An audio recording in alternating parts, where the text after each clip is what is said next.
estimados participantes de Derecho Constitucional. Hoy tendremos la unidad dedicada a lo que son los derechos y garantías constitucionales de la Constitución de la República Bolivariana de Venezuela de 1999. Es importante, antes de comenzar, hacer énfasis en la importancia de los derechos humanos dentro de nuestro texto constitucional.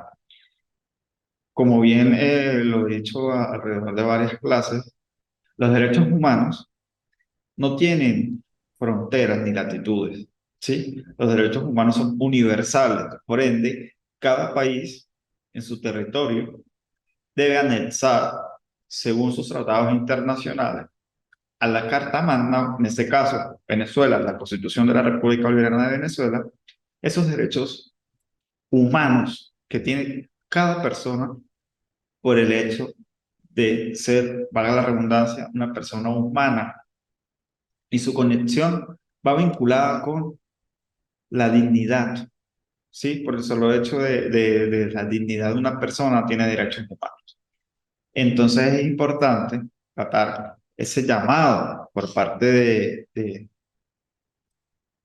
los organismos internacionales, ¿ok? Y es por ello que dentro de la materia de derecho constitucional hablamos de esos derechos humanos, de esas garantías constitucionales, de esos derechos fundamentales, ¿sí? A pesar de que, obviamente, la carrera de derecho pues cuenta con su materia que hace mayor énfasis en lo que son los derechos humanos. ¿Qué quiero hacer yo como su docente, como su facilitador de la cátedra de Derecho Constitucional? Bueno, que ustedes puedan diferenciar la parte dogmática de la Constitución, donde se incluyen los derechos fundamentales, que al mismo tiempo son derechos humanos y que están consagrados desde el preámbulo de la Constitución en adelante. Cada artículo establece derechos humanos, pero su trascendencia lo van a poder encontrar a partir del artículo 19. Artículo 19, artículo 23, 24, 25, 26, 27, 28, 29 y 30. Además de que a lo largo y amplio de nuestra Constitución Nacional. Eh, entonces es importante que podamos considerar la importancia de la materia de derechos humanos dentro de nuestra Constitución Nacional, el por qué la estudiamos, cuáles son los deberes, las obligaciones que tiene el Estado, eh, además de que pues tenemos que entender que el Estado es quien comete las violaciones de derechos humanos. Hay casos que son la excepción, como por ejemplo la hermana República de Colombia, donde tenemos grupos armados al margen de la ley, y en dichos grupos armados al margen de la ley se puede determinar, ¿sí?, que tienen un germen de poder, ya que digo que en esa población, en esa zona, no manda el Estado, sino que mandan estos grupos subversivos, lamentablemente, y entonces al tener ellos germen de poder, ¿sí?, cometen violaciones a los derechos humanos. Obviamente, ustedes me pueden decir como estudiantes de derecho que esos también son delitos, pero por eso les digo, es una excepción a la regla. La regla es que el Estado es el que comete violaciones de derechos humanos a través de sus funcionarios, ¿sí? A través de sus órdenes, a través de su represión, a través de su acción, su omisión, pero tenemos esa excepción donde hay un germen de poder de un grupo irregular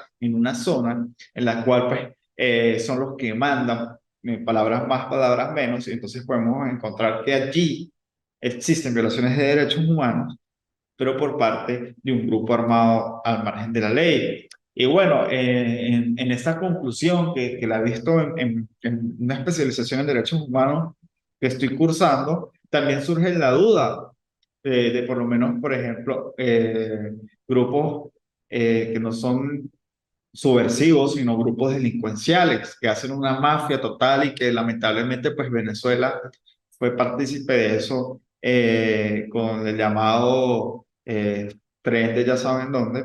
Entonces, ahí podemos conseguir que de repente en esa zona mandaban esos delincuentes. Entonces, esos delincuentes no dejaban pasar las autoridades del país, los funcionarios que representan el Estado, y vemos que es una zona que es totalmente controlada por los delincuentes. Entonces, allí también podría ser que podamos decir que ellos son violadores de derechos humanos. Lo que sucede es que, bueno, lamentablemente Venezuela está un poco atrasado en lo que es esta materia. Pero bueno, esa es la norma, ¿no? Esa es la base. Es el Estado quien viola derechos humanos a través de sus funcionarios con la acción o la omisión. ¿Cuál es la acción? Bueno, por lo menos ejemplos de acción. Tenemos la represión, ¿sí? Y la omisión, bueno, cuando por lo menos el Estado debe garantizar la vida digna de una sociedad y entonces por fallas en su sistema, en su adecuación, no hay agua en una comunidad. Entonces ahí podemos observar que hay una violación de derechos humanos por omisión por parte del Estado. O cuando una persona, para ejemplificarles de mejor manera, permiso, cuando una persona acude a un centro hospitalario, un centro asistencial, donde va a ejercer en un momento dado el derecho a la salud, entonces, lamentablemente esa persona se consigue de que no hay enfermeras, no hay médicos, o si los hay, no hay medicina, o no hay una camilla. Entonces ahí existe una violación de derechos humanos por omisión. Entonces es importante destacar esto, que lo tengan en cuenta para la clase del día de hoy, para la actividad sumativa número 4, que bueno, ya casi nos vamos a despedir. Para mí ha sido un enorme placer poder orientarlos en esta materia, poder orientarlos a que podamos crecer mutuamente. Agradezco mucho a las personas que siempre están escribiendo por privado y bueno, quisiera pues mantener siempre el contacto profesor-alumno, porque la idea es que crezcamos todos. Entonces, esta unidad es de derechos y garantías constitucionales, derechos y deberes y derechos y garantías constitucionales. Entonces, tenemos que comprender por qué incluye los derechos humanos en nuestra Carta Magna, ¿sí? Esto tiene una razón de ser, y es que en el siglo XX, que se denominó para ese momento el siglo de los derechos humanos, y ha sido un periodo de la historia de la humanidad en que los derechos de las personas no se respetaron efectivamente, y debido a esa situación, pues creció la conciencia de que todos los seres humanos somos ricos en dignidad. Desde nuestra concepción, nosotros tenemos derechos humanos. Entonces, cualquier persona tiene derechos humanos con base en la dignidad. El día sábado, en la comunidad del barrio Rómulo Gallegos, realicé un cineforo porque estábamos celebrando la conmemoración del Día Internacional contra la Eliminación de la Violencia contra la Mujer. Entonces, hice un cineforo con una película que se llama Talentos Ocultos. La película, de verdad, se las recomiendo a cada uno de ustedes, estimados participantes, porque la verdad vale mucho la pena. Eh, Nos habla de una persona en 1961, afrodescendiente, mujeres valientes, inteligentes, que trabajaban en la NASA. Y con su inteligencia, ellas pudieron ascender, pudieron derrotar la discriminación. Hay partes de verdad que hacen un llamado a la conciencia de esos derechos que las mujeres, y en este caso afrodescendientes, pues fueron ganando poco a poco, enfrentarse a sus jefes por ciertas situaciones que acudían dentro de la empresa que eran violatorias a sus derechos humanos, pero el jefe vio eficiencia, vio inteligencia sobre esa mujer, sin importar su color de piel. Entonces, de verdad, estimamos participantes, se llama Talentos Ocultos. También el que la quisiera ver me puede contactar por privado. Yo la tengo en mi pendrive. No carga por correo, pero fácilmente yo voy a estar aquí en la universidad mañana martes en la tarde, el miércoles también en la tarde. Entonces, fácilmente pudiese también regalarles ciertos libros de la Declaración Universal de los Derechos Humanos y pudieses pues regalarles la película bajo un pendrive si ustedes tienen alguna laptop. Y bueno, si vamos participantes. Una de las primeras razones por las que se incluyen los derechos humanos dentro de la Constitución Nacional es su universalidad. Como los venía diciendo desde un principio, los derechos humanos son universales, no importa en el país donde tú te encuentres, ¿sí? Tú tienes derechos humanos. Lo que pasa es que obviamente la soberanía nacional se debe respetar. Por tal motivo, cada país reconoce, cada país firma o ratifica según su poderío de Estado en el momento, sus relaciones en el momento, tratados de derechos humanos. En este caso, pues Venezuela ha reconocido, ha ratificado una serie de tratados bajo el artículo 23, que ese artículo 23 constitucional es clave, es importantísimo, ya que establece, palabras más o palabras menos, que todos los tratados internacionales que sean suscritos y ratificados por la República Bolivariana de Venezuela tienen rango constitucional. Entonces, eso siempre es una pregunta de examen, de cuestionario que yo realizo. Al tener rango constitucional, quiere decir que cualquier tratado, como por ejemplo la Declaración Universal de los Derechos Humanos de 1948, que el 10 de diciembre está de aniversario, 75 años, tiene rango constitucional. Cuando nosotros vamos a la pirámide de Kelsen, vemos que hay una norma magna y luego sucesivamente vienen las leyes orgánicas para abajo. ¿Dónde vamos a situar nosotros entonces un tratado internacional suscrito y ratificado por la República? Nos vamos al 23 y dice que tiene rango constitucional. Por tal motivo, el tratado está en igualdad con la Constitución. No está ni por encima, no está por abajo. Está alineado con la Constitución. ¿Por qué? Bueno, porque los derechos humanos son universales, son importantísimos. Cada persona debe vivir una vida digna, sin importar su religión, su raza, su sexo, su credo, su posición política, su liderazgo social. Cada persona es rica en dignidad.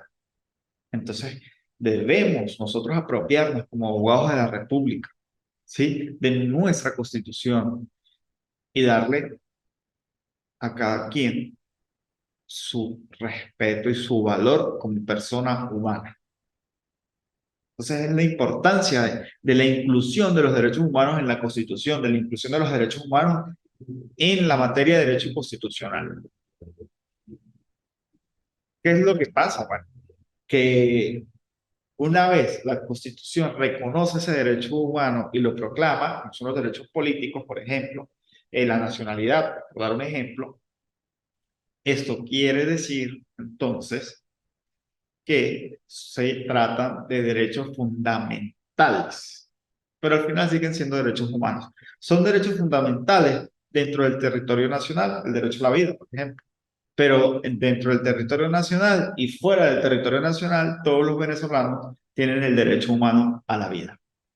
Entonces, por tal motivo, nuestra Constitución prohíbe expresamente, prácticamente, si ustedes se ponen a verlo, cuando reconoce el derecho a la vida, entonces la pena de muerte no se puede realizar en Venezuela.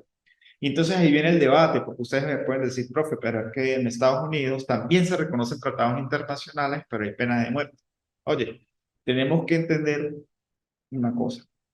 Los derechos humanos son de carácter universal, pero cada país, cada territorio protege su soberanía y trabaja de acuerdo a sus leyes. Entonces es importante hacer la distinción, hacer la diferencia allí, ¿no?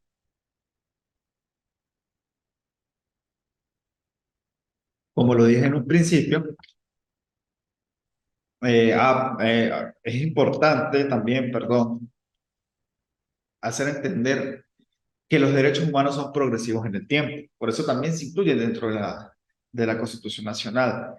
Si hoy por hoy se creara una nueva constitución de la República Bolivariana de Venezuela en el 2023-2024, se deben incluir ciertos derechos humanos que se han reconocido a través de los últimos años. Estamos hablando de que nuestra Constitución es de 1999. Hemos conquistado una serie de derechos increíbles desde ese entonces hasta ahorita. Entonces, a veces tú lo platicas con una persona y le haces entender que ya el Internet es un derecho humano y no lo cree, pero sí, ya existe por parte de los entes internacionales formalmente que el derecho al Internet es un derecho humano. ¿Por qué? Porque facilita la vida del ser humano y lo hace vivir una vida digna para que pueda estudiar, para que pueda trabajar. Entonces son derechos que son progresivos en el tiempo, porque si nos vamos a la primera Carta de Derechos Humanos de 1948, ahí hay una serie de derechos que se violaban para el momento, como por lo menos la no esclavitud. En 1948 todavía existía la esclavitud, pero ahí vuelve otra vez el debate. Actualmente existe la esclavitud moderna. ¿Y cuál es esa esclavitud moderna? Bueno, tenemos el caso de 43 niñas y adolescentes de Rubio, en el municipio de Junín, que fueron secuestradas y que están siendo torturadas. Las están haciendo realizar trabajos sexuales en contra de su voluntad porque les retuvieron su pasaporte en Trinidad y Tobago. Es una investigación que se está realizando, una violación de derechos humanos y hay una esclavitud moderna, ¿sí? Porque antes, bueno, te compraban esclavos, pero ahora hay una esclavitud por parte de unos grupos delincuenciales que te retienen tus pasaportes y te hacen trabajar en algo que tú no quieres. Entonces les puedo ir indicando que aunque en 1948 se estableció el derecho a la no esclavitud, hoy en 2023, 27 de noviembre de 2023, la esclavitud moderna sigue siendo vigente, lamentablemente, como una violación de los derechos humanos. ¿Quiénes violan los derechos humanos ahí? Bueno, el Estado por parte de ser omisión, ¿sí? Por no controlar este problema, porque también podría ser violatorio por omisión, porque no hay un buen futuro para esas niñas aquí en Venezuela y deciden irse engañadas, estafadas, y por el grupo delincuencial que tal vez opera en esa zona, que opera en ese país y que las autoridades de ese país pues también son culpables de la violación de los derechos humanos. Y otras características son intransferibles. Yo no le puedo transferir mi derecho a la vida a otra persona. Son inalienables y bueno, etcétera, etcétera. Cuando nosotros hablamos de ese vínculo, de esa importancia de que los derechos humanos estén dentro de la Constitución, es porque el Estado, primeramente, como se los aclaré hace un momento, es violatorio de derechos humanos. Entonces, como es el Estado, a través de sus funcionarios, quien viola derechos humanos, el Estado tiene una serie de obligaciones con relación a los derechos humanos. Obligaciones que también están establecidas en el artículo, en los artículos de la Constitución. Por lo menos, si no me equivoco, en el artículo 30 me habla la reparación. Entonces tenemos que el Estado debe respetar nuestros derechos humanos, el Estado debe garantizar nuestros derechos humanos, él debe garantizar nuestro derecho humano a la vida digna, dándonos salud, dándonos salarios que efectivamente nos alcancen para el alimento, la comida, la vestimenta, por ejemplo. Debe garantizarnos el derecho a la vida, ¿sí? Debe garantizarnos el derecho al trabajo, ¿sí? Etcétera, etcétera, etcétera. Esta es una tarea y una obligación del Estado, asimismo respetar. Si yo quiero ser evangélico, el Estado debe respetar. Si yo quiero ser católico, el Estado debe respetar. Si yo no quiero creer en nada, pues el Estado debe respetar. Si yo no estoy cometiendo ningún delito, el Estado debe respetar. Si yo quiero hacer una asociación, el Estado debe respetar. El Estado debe prevenir. ¿Qué debe prevenir? Bueno, que el agua no me enferme, por ejemplo, debe haber esa prevención por parte del Estado, de los connacionales, que la sociedad no se vaya a enfermar por el agua, por ejemplo. Prevenir un ejemplo de prevenir, por lo menos en una manifestación pacífica, el uso indebido de la fuerza por parte de los funcionarios públicos. Eso lo debe prevenir el Estado. El Estado debe investigar. ¿Qué debe investigar? Las violaciones de derechos humanos cometidas por sus funcionarios en investidura. Ejemplo de ello puede ser algo tan simple como que tú llegas a las 8:30 a la alcaldía y no te quieren atender cuando tú vas a pagar un impuesto y la secretaria o la persona encargada de eso no te quiere atender. Ahí hay una violación de derechos humanos o debe investigar cuando un funcionario realiza el uso indebido de la fuerza, cuando un funcionario hostiga a una persona, debe sancionar a ese funcionario que cometió esa violación de derechos humanos y luego de sancionarlo viene la reparación de las víctimas, ya sean directa o indirectamente. Lamentablemente, pues tenemos víctimas que son indirectas, en este caso, ejemplo, una madre, padre, un hijo, que aunque el Estado le repare en compensación monetaria, no va a recuperar nunca a su hijo. Pero aquí tenemos entonces estas obligaciones que son del Estado como violador de derechos humanos, derechos fundamentales. La obligación de respetar es el deber inmediato e incondicional por el cual el Estado no puede violar los derechos humanos directamente. Sin embargo, la mera excepción no es todo el contenido del deber de respetar. Toda actuación que sea estatal y que viole los derechos humanos va a infringir la obligación de respeto. O sea, es incondicional que el Estado respete nuestros derechos. O sea, si él no me respeta, muy bien lo dice aquí, directamente, entonces estamos hablando de una violación de derechos humanos.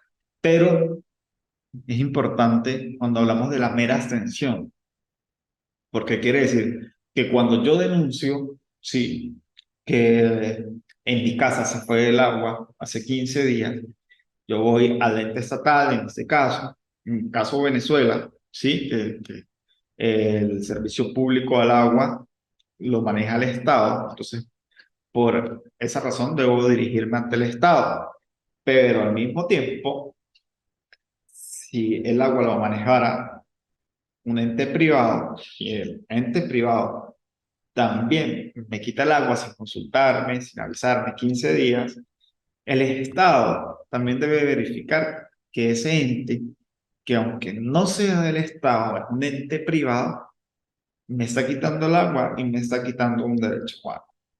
Entonces, si yo no tengo agua, no voy a tener alimentación, ¿sí? Porque el agua es fundamental para cocinar los alimentos. Si yo no tengo alimentación y no tengo agua, lo más probable es que mi salud se deteriore.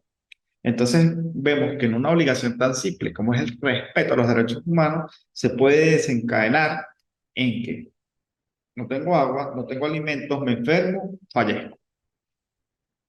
Entonces no solamente la violación del derecho de la abstención por no darme agua, sino que también va a desencadenar una serie de violaciones de derechos humanos que pueden terminar en que la persona fallezca. El Estado tiene la obligación de exigir el deber, ¿sí? De organizar a todo el aparato gubernamental y en general todas las estructuras a través de las cuales se manifiesta el ejercicio del poder público. Importantísimo, el ejemplo que yo les di de esa secretaria, de esa persona encargada de cobrar mi tributo y que son las 8:30 y se está pintando las uñas, está desayunando, le está echando el cuento de la vecina de lo que pasó ayer en su casa, está cometiendo una violación a los derechos humanos. ¿Por qué? Porque el Estado tiene la obligación, tiene el deber de organizar todo el aparato gubernamental, toda la estructura por las cuales se manifiesta el poder público.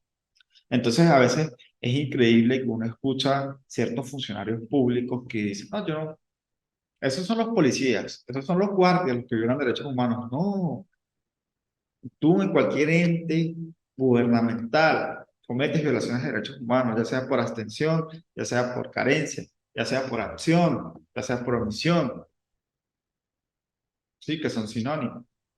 Entonces es importante que reconozcamos, ustedes, futuros abogados de la República, la importancia de garantizar los derechos humanos. Hay un horario que cumplir. Lamentablemente nosotros como abogados, y lo digo con toda propiedad, tenemos que aguantarnos muchas veces malas caras, malos tratos en los registros, en las notarías, en las alcaldías, cuando estamos cumpliendo con nuestro trabajo. Y son colegas muchas veces, colegas que están puestos allí y que no saben que están violando derechos humanos. Obviamente, pues actualmente los sueldos y salarios que percibe una persona que trabaja en un ente público no son los más formales, pero bueno, hay que hacer tu trabajo con amor. ¿Okay? Ello significa que la obligación no se agota con la existencia de un orden normativo, sino que compacta la necesidad de una conducta gubernamental que asegure la existencia de una eficaz garantía del libre y pleno ejercicio de los derechos humanos. Garantizar los derechos humanos le corresponden a cada funcionario público del país. Y cuando hablo de funcionarios públicos, no estoy hablando de solamente los funcionarios policiales. No solamente estoy hablando del presidente de la República, no solamente estoy hablando del ministerio, estoy hablando de todos los funcionarios en general. Entonces, este es un llamado de atención. Ojo, el Estado es violatorio de derechos humanos, aquí en Colombia, que sea, pero son sus funcionarios en el ejercicio de sus funciones, son sus ministros, son sus jefes de gobierno, son sus gobernadores, son sus alcaldes, pero también son su personal, sus secretarias, sus trabajadores, sus auditores, sus administradores, sus consultores. Todos hacen parte del poderío público. Todos están investidos de autoridad, cada quien en sus funciones, y cada uno puede violar derechos humanos. Y este llamado a atención lo estoy haciendo, ojo, porque ustedes van a ser abogados y en cualquier momento pueden ser llamados a ejercer un cargo público. Entonces, el llamado a atención es a realizar bien nuestro trabajo, a defender, a respetar, a garantizar los derechos humanos de cada uno. La obligación de prevenir abarca todas aquellas medidas de carácter jurídico, administrativo, político y cultural que promuevan la salvaguardia de los derechos humanos, que aseguren que no existan violaciones de los derechos humanos, que no se hagan efectivas, que no hayan malos tratos, hechos ilícitos, que sean directamente imputables al Estado. ¿Sí? El Estado debería asegurar la salud, debería asegurar el derecho a la protesta que está establecido en nuestra Constitución. Entonces es importante que haga esa prevención, que haga cursos, talleres a sus funcionarios públicos, a la Guardia Nacional Bolivariana, a la Policía Nacional Bolivariana, a las policías estatales, a las policías municipales, pero a las alcaldías también, al Ministerio Público. El Ministerio Público que defiende derechos humanos, la Defensoría Pública, la Defensoría del Pueblo, perdón, que defiende derechos humanos, muchas veces, lamentablemente, son quienes violan los derechos humanos. Y eso viene de qué? Bueno, de la misma universidad, estimados participantes, donde este tema tan importante no se da con la profundidad que se tiene que dar, porque somos nosotros los hacedores de justicia. Somos nosotros los que recibimos esas denuncias, esas violaciones de derechos humanos. Muchas veces son tratadas como delitos, pero es importante hacer ese llamamiento que son violaciones de derechos humanos, que están establecidas en nuestra Constitución. Nuestra Constitución es la más rica en derechos humanos de toda Latinoamérica. Puedes comparar, hacer una comparación de otros textos constitucionales de otros países vecinos y el de nosotros es más rico en derechos humanos, pero no lo hacemos valer como ciudadanos, como hacedores de justicia, nosotros los abogados. El Estado tiene la obligación de investigar para evitar que la impunidad y que estos tipos de violaciones no vuelvan a repetirse. Casos que han pasado lamentablemente en el estado Táchira, sí, hay que investigarlos, hay que sancionar. hay que reparar, que es esa parte que sancionar, reparar. Es importante, es una obligación del Estado. La investigación, cuando una persona denuncia. Entonces, es el llamado de atención para cada uno de ustedes, estimados participantes. La obligación de sancionar a los responsables de las violaciones de los derechos humanos puede ser vista como la formulación más perfecta del principio del efecto útil aplicado para la obligación de investigar. Una vez se investiga, se debe sancionar con nombres y apellidos a sus funcionarios que fueron violadores de derechos humanos. Y como se dice en la parte de investigar, que este tipo de hechos no vuelvan a repetirse, porque obviamente son delitos. No tienen la categoría de delitos, porque es que está investido de autoridad. Pero si una policía en una manifestación saca una pistola y le da un tiro a uno de los manifestantes, está primero cometiendo un homicidio, pero es una violación de derechos humanos, lo está haciendo en ejercicio de su función. Por tal motivo, hay que sancionar. Y los derechos humanos no prescriben. Así que, ojo con eso, mis estimados participantes. Tenemos la obligación de reparar. Una vez que se investigó, se sancionó, vamos a reparar a la víctima. Ahí es donde viene la víctima directa, la víctima indirecta, y donde hay que tener mucho cuidado. Porque como les dije al principio, una madre y un padre, ninguna compensación económica por parte del Estado va a hacer que pueda recuperar la vida de sus familiares, de su primo, de su hermano, de quien sea. Pero es una obligación del Estado, debe reparar adecuadamente los daños sufridos por esa víctima, ya sea directa o indirectamente. Si la víctima es directa, bueno, vamos a repararle su daño, vamos a atenderla como es debido, vamos a garantizar su derecho humano, ¿sí? Y si es un familiar, pues un caso más extremo, que mueve más fibras, pero las víctimas, sean directas o indirectas, siempre quieren justicia. Y para eso es el aparato productivo del Estado, estimados participantes.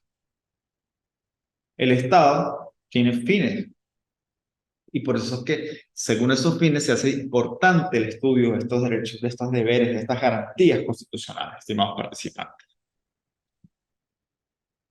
La defensa y el desarrollo de las personas. Estamos hablando de que una persona tiene dignidad, tiene una vida digna, debe defenderse, debe desarrollarse en una sociedad. El respeto a su dignidad en todo momento, a su libre albedrío. Mientras que no esté fuera de la ley, hay que respetar. Si la persona se quiere asociar con A, se quiere asociar con B, su libre expresión de lo que piensa, de lo que cree. Ojo, con mucho respeto, porque nosotros podemos expresarnos libremente, pero respetando siempre a los demás. Es importante. En la defensa de derechos humanos hemos tenido mucho cuestionamiento sobre esto, estimados participantes.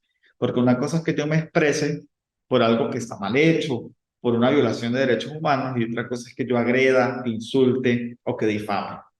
Entonces ahí es donde hay que hacer la diferencia. Somos libres en opinar. De repente sí existen muchas violaciones de derechos humanos en la libre expresión, pero hay que saber opinar, hay que saber dirigirse, ir al punto, decir la verdad.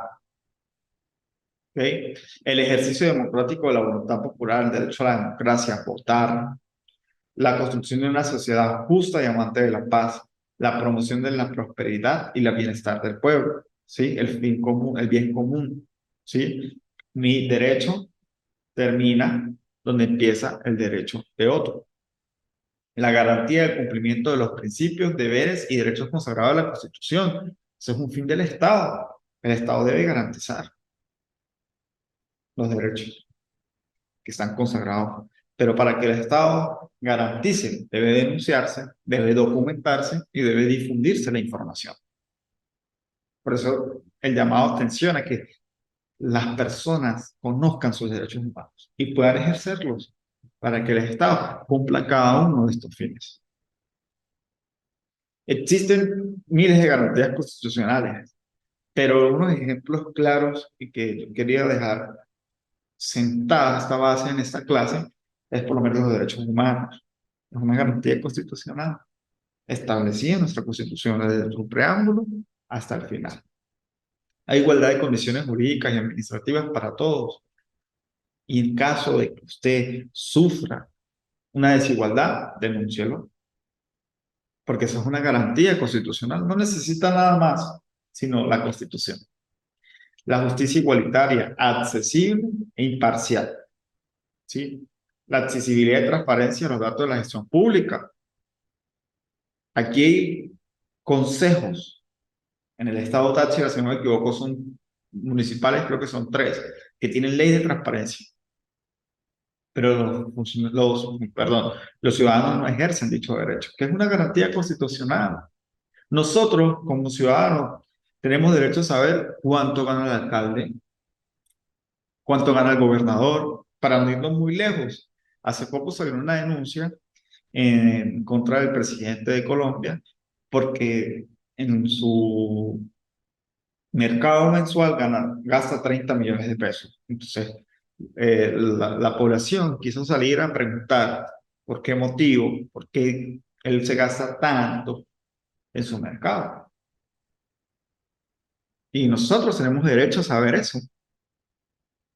Y no solamente es un derecho, es una garantía constitucional. Tenemos amparos legales y volvemos al tema de la reparación, indemnización de la integridad personal ante violaciones de derechos humanos. Es una garantía. Cuando nos violan un derecho humano, nos deben indemnizar por esa violación de los derechos humanos. Entonces, para concluir, estimados participantes, por tus derechos, por mis derechos y por los derechos de todos, choquemos esa cinta. Vamos a trabajar en conjunto, vamos a seguir creciendo como profesionales en el área del derecho, hacedores de justicia. Ha sido un placer para mí poder compartir esa materia con ustedes. Estoy a la orden. Y bueno, sigue en pie el préstamo de la película y la donación de algunos libros de la Declaración Universal de Derechos Humanos.